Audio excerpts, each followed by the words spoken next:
memperbaiki komunikasi politik. Artinya selama ini ada yang tidak benar dari komunikasi politik. Kami menghimbau agar para pembantu gubernur juga tidak memperkeruh keadaan. Ada nggak pesan khusus, secara khusus Pak SBY dan AHY untuk Nova? Tentu ada. Aspirasi yang kami dengar dari berbagai elemen, nama pun disebut sebagai salah satu calon gubernur Aceh ke depan. Gimana?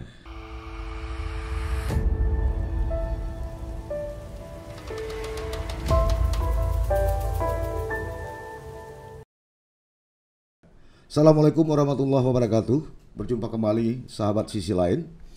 Hari ini kami kedatangan tamu istimewa, yaitu Teguh Rifki Harsha, kandidat doktor. Sudah doktor? Belum. Kandidat doktor. Beliau adalah putra Aceh asli yang meniti karir politik di tingkat nasional. Ini dilakukan setelah beliau menyelesaikan pendidikan di Amerika Serikat. Dan saat ini beliau adalah Sekretaris Jenderal Dewan Pimpinan Pusat Partai Demokrat. Kehadiran beliau kemari tentu berkaitan dengan pelantikan Nova Iriansyah sebagai Gubernur Aceh definitif menggantikan Irwandi Yusuf yang terjerat kasus korupsi 3 Juli 2018 lalu. Assalamualaikum Ampun. Waalaikumsalam. Siap panggil Ampun aja. Siap Bang Saleh. Ampun, kemarin 5 November 2020 Nova Iriansyah sah dilantik oleh Mendagri atas nama Presiden Republik Indonesia. Ya. Sebagai putra Aceh, politisi asal Aceh, kemudian hari ini sebagai Sekjen Demokrat. Apa harapan Ampun terhadap kepemimpinan 2 tahun paruh terakhir Nova Iriansyah ini? Ya, pertama dalam 2 kapasitas, sebagai wakil rakyat Aceh dan sebagai Sekjen DPP Partai Demokrat. Ya. Tentu yang pertama kami mengucapkan apresiasi terhadap Mendagri, terhadap Wali Nangro dan terhadap pimpinan dan anggota DPRA, sehingga pelantikan tersebut berjalan dengan lancar. Yang kedua, tentu kita juga mengucapkan terima kasih terhadap Bang Irwandi ya dalam menjalankan masa tugasnya yang sudah berakhir. Tentu kita berharap apa yang disusun oleh beliau, dicita-citakan oleh beliau, visi misi beliau dapat diteruskan oleh Nova sampai hingga akhir periode. Kami yakin apa yang disusun beliau adalah baik, cita-cita yang baik untuk membangun Aceh lebih baik lagi ke depan. Nah, kemudian yang ketiga, tentu kita berharap komunikasi politik antara eksekutif dan legislatif ini bisa terjalin lebih baik lagi ke depan. Ya, kita berharap pelantikan ini adalah lembaran baru kembali, kesempatan baru kembali untuk bisa diperbaiki. Memperbaiki komunikasi politik. Artinya selama ini ada yang tidak benar dari komunikasi politik. Ya, publik sudah mengetahui, kemudian juga media massa, sosial media kita juga memonitor apa yang terjadi. Tentu selama dalam koridor hukum, tentu komunikasi ini terus harus diperbaiki. Kenapa ini bisa terjadi menurut Ampun? Bisa banyak faktor, bisa karena para pihak, bisa juga orang-orang di sekitar para pihak tersebut. Nah, ini yang mesti diperbaiki. Artinya kami menghimbau agar para pembantu gubernur juga tidak memperkeruh keadaan, justru harus membantu gubernurnya dalam berkomunikasi sehingga apa yang memang bisa dilakukan. Tentu kami juga yakin para anggota DPRA mempunyai cita-cita yang baik, yang sama untuk membangun Aceh, membangun daerah pemilihannya, meningkatkan kesejahteraan rakyat, mempercepat pembangunan, termasuk juga aspirasi-aspirasi termasuk dari dayah dan para ulama. Tentu itu perlu kita perjuangkan. Nah, di sini kita tahu bahwa dalam penyusunan APBA, program kerja, tentu oleh 2 pihak, tidak mungkin hanya disusun oleh 1 pihak. Tadi Ampun katakan pembantu gubernur, tentu ini kan mulai dari partai politik sampai kepada birokrat. Hasil pemantauan Ampun, kira-kira ada nggak trouble di tataran birokrat sehingga mempertajam perselisihan sebelumnya antara eksekutif dengan legislatif di Aceh? Ya, saya tidak mau terlalu jauh ke sana karena juga mungkin juga sudah pada paham, tetapi kami berharap bahwa para pembantu ini harus membantu gubernur dalam berkomunikasi. Dan tentu sebagai seorang sebelumnya PLT gubernur yang belum ada wakil, dan saat ini gubernur juga mungkin untuk beberapa saat belum ada wakil, tentu akan banyak melibatkan para birokratnya. Atau Nova tidak ingin ada wakil? Saya yakin beliau ingin ada wakil. Ingin ada wakil. Beliau juga 23 kabupaten kota cukup besar. Dan tidak mungkin membangun sebuah daerah atau menggapai sebuah cita-cita bekerja sendiri.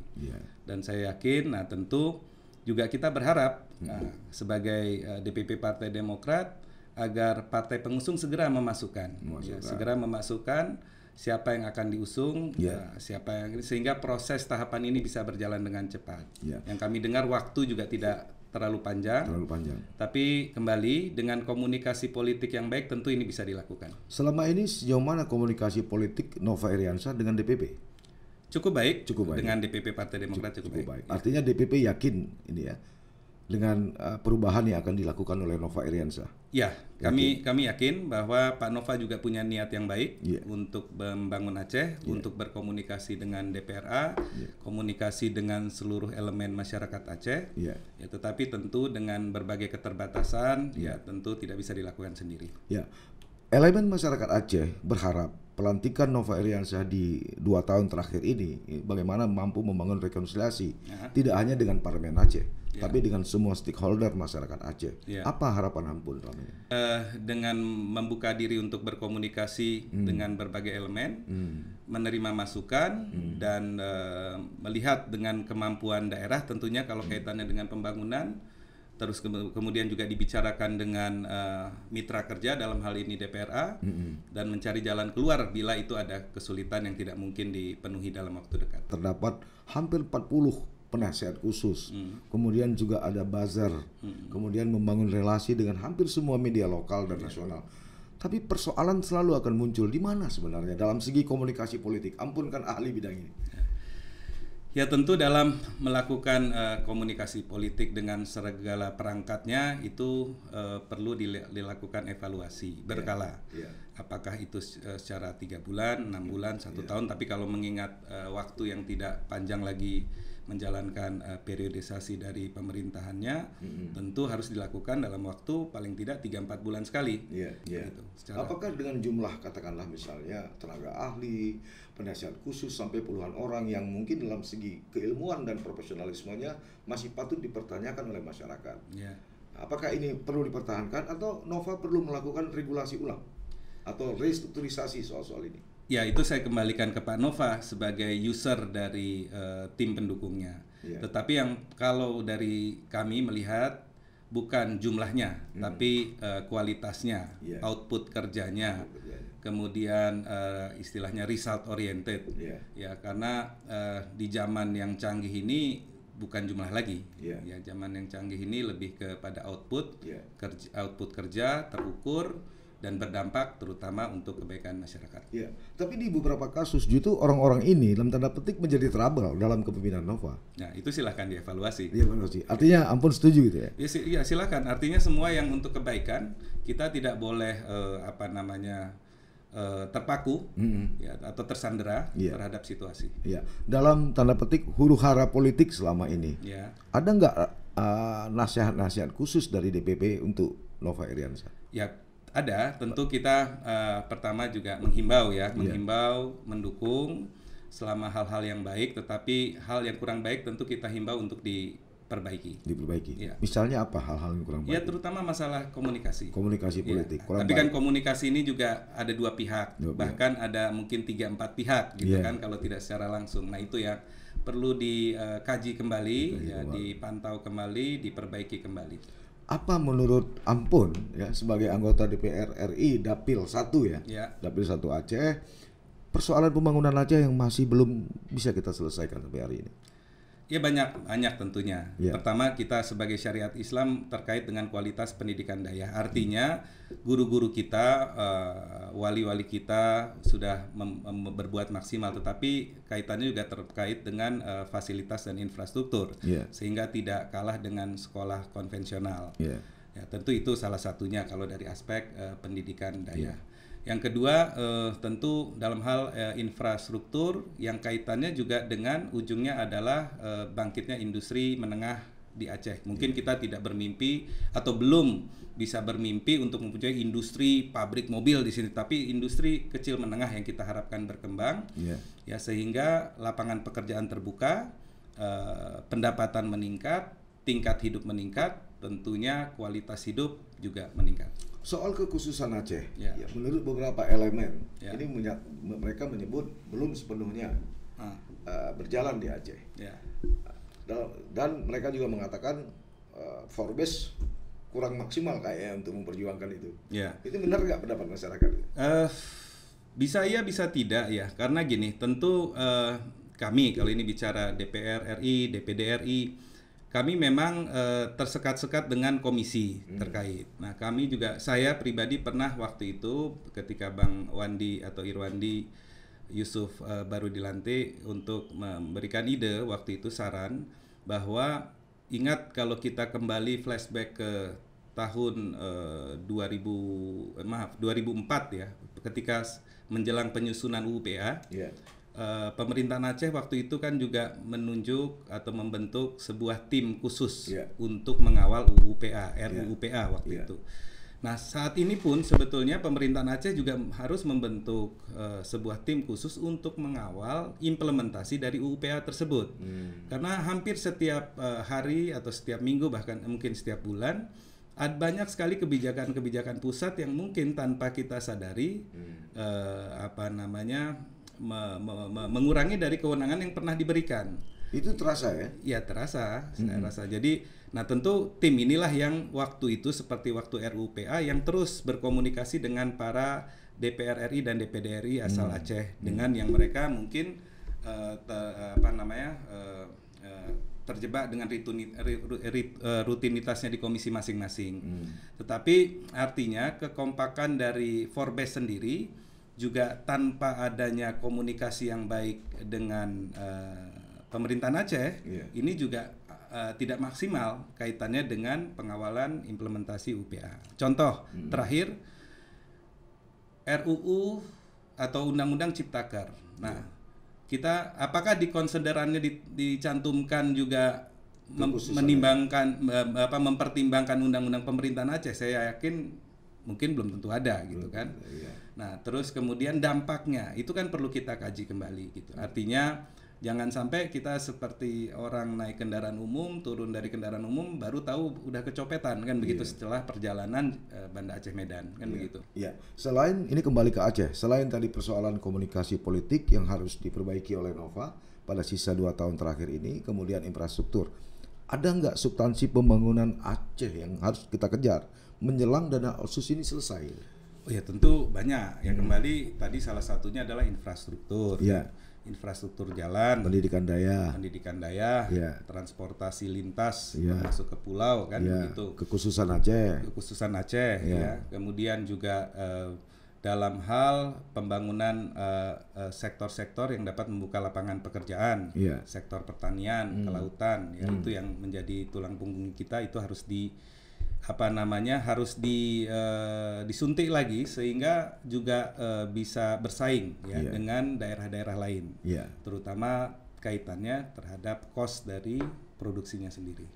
Ampun kan di Komisi 1 ya. Saat ini bagaimana 1. Dengan kasak kusuk soal bendera Aceh yang sampai hari ini belum bisa dikibarkan? Kira-kira gimana pendapat Ampun? Ya tentu ini kan memang di MOU Helsinki hal itu sudah diberi ruang Kemudian UU PA juga kanun juga demikian ya. Tentu kembali kalau ini komunikasi politik dari pemerintahan Aceh dengan pemerintahan pusat. Ya yang pasti bahwa yang kita inginkan apapun proses yang sedang diperjuangkan itu kan tidak membuat Aceh ini setback, Aceh ini mundur, tetapi kalau memang itu menjadi hal yang baik yang menjadi kesepakatan kita bersama dan di pusat juga bisa dijelaskan secara nalar gitu sehingga bisa menerima dengan lapang dada, itu juga baik untuk dilakukan. Artinya eksekutif legislatif di Aceh harus dalam satu barisan atau jamaah, jangan lagi terpecah-pecah karena kalau terpecah tentu kita banyak ruginya gitu. Terutama saat ini kan Presiden sudah menyampaikan bahwa Indonesia dalam kondisi krisis ekonomi. Ya. Ya, kalau krisis ekonomi berjalan 2-3 tahun berturut-turut, itu kita akan masuk kondisi depresi. Ya. Ya, artinya kondisi ekonomi akan semakin parah. Nah, ini banyak hal yang perlu kekompakan kita bersama untuk menyelamatkan Aceh dalam menghadapi krisis ekonomi yang mungkin tidak pendek ini. Ya, dari argumentasi Ampun dan dari beberapa aspirasi yang kami dengar dari berbagai elemen, nama Ampun disebut sebagai salah satu calon gubernur Aceh ke depan. Gimana? Ya tentu kembali ya, kembali artinya kembali apa yang menjadi harapan masyarakat Aceh. Ya. Saya sempat ditanya juga oleh beberapa pihak gitu, apakah Rifki ada rencana untuk maju. Saya bilang ya tergantung situasi keadaan ke depan, kita tidak pernah tahu garis tangan. Yeah. Ketika kita masuk ke politik pun di 2004 saya berawal dari caleg gagal, maupun 2005 menggantikan pengganti antar waktu. Jadi kita jalani saja. Tetapi ada beberapa faktor. Pertama tentu kita akan melihat kader utama Partai Demokrat yang ada di Aceh. Ya. Tentu tidak menutup ruang juga melihat incumbent gubernur pada hari ini, Pak Nova, kan begitu. Tapi faktor lain yang menjadi pertimbangan kalau saya pribadi tentu izin. Ya, izin pertama izin orang tua, kemudian izin dari Pak SBY dan Mas AHY kan itu. Yang lain mungkin dukungan atau permintaan dari para ulama Aceh, mungkin itu. Tapi sinyal dari Pak SBY dan AHY udah ada ya? Saya belum bisa bicara itu. Hanya kita berdua yang tahu gitu ya? Nanti setelah ini kita bicara. Terakhir Pak Ampun, Rifki, ada nggak pesan khusus, secara khusus Pak SBY dan AHY untuk Nova? Tentu ada. Ada. Apa kira-kira? Rawat Aceh baik-baik. Rawat Aceh. Karena perjuangan kita semua, salah satunya ya tentu Pak SBY sejak Menko Polhukam, itu adalah untuk tercapainya perdamaian di Aceh. Kemudian setelah perdamaian, tentu kita mengisi perdamaian dengan pembangunan. Memang tidak mudah, menurut Pak SBY akan ada masa waktu transisi, sehingga benar-benar bisa bangkit dengan sebuah kekuatan, kekompakan untuk kepentingan bersama, yaitu memakmurkan masyarakat Aceh. Saya kira spirit pesan Pak SBY merawat perdamaian Aceh ini kan sebuah kerja, tidak hanya kerja keras, tapi juga perlu kerja cerdas. Kembali lagi soal rekonsiliasi. Ini masalah bendera belum selesai. Pilkada Aceh juga belum lagi mendapat sinyal. Apa yang mesti dilakukan oleh Nova? Ya tentu dengan waktu yang singkat ini paling tidak satu persatu coba dibenahi. Yang saya dengar langsung dari Pak Nova bahwa beliau sangat mendukung untuk tahapan Pilkada Aceh ini dimulai tahun 2021. Ya, kemudian juga tahapan pendanaan untuk persiapan Aceh Sumut menjadi tuan rumah PON itu juga akan dimulai tahun ini. Artinya 2021 ini akan menjadi mungkin keadaan yang tidak lebih mudah dari tahun 2020 ini. Tapi soal pilkada ini sampai hari ini belum ada alokasi anggaran untuk pilkada Aceh. Sementara 2020 akan segera berakhir. Yang saya dengar DPRA akan membahas dan ya kami yang saya dengar dari Pak Nova juga mendukung tahapan pilkada itu untuk bisa dilakukan sesuai dengan aturan, yaitu 5 tahun jatuh pada tahun 2022. Artinya tahapan sudah harus dimulai tahun 2021 dan alokasi anggaran pandangan dari Pak Nova itu harus dialokasikan pada tahun 2021 ini. Secara personal pribadi sendiri dari Pak Rifki, bagaimana hubungan komunikasi dengan ulama selama ini? Baik, alhamdulillah. Tapi mungkin ada keterbatasan sejak pandemi ini. Ya, saya juga minta maaf kepada ulama-ulama Aceh, para tokoh-tokoh agama, tokoh adat Aceh yang mungkin saat ini belum sempat kami sapa kembali. Ya, tapi tentu secara kebatinan, secara komunikasi lainnya tentu kita tetap jalankan. Baik, saya kira sahabat sisi lain, itulah perbincangan kami singkat. Sebenarnya kami ingin mengeksplor lebih lama, cuma maklum saja seorang sekretaris jenderal, artinya agenda beliau sangat padat. Itulah perbincangan, mudah-mudahan ini akan membuka wawasan dan wacana kita kembali, terutama soal kasak kusuk, soal informasi kepemimpinan Nova yang tinggal sisa 2 tahun lagi. Mudah-mudahan akan lebih baik dan akan tercapai rekonsiliasi. Terima kasih Ampun atas kehadirannya. Terima kasih. Selamat kembali ke Jakarta. Terima kasih. Sampai bertemu kembali. Sahabat Sisi Lain, sampai bertemu. Assalamualaikum warahmatullahi wabarakatuh. Jangan lupa like, komen, dan subscribe, serta aktifkan lonceng notifikasi.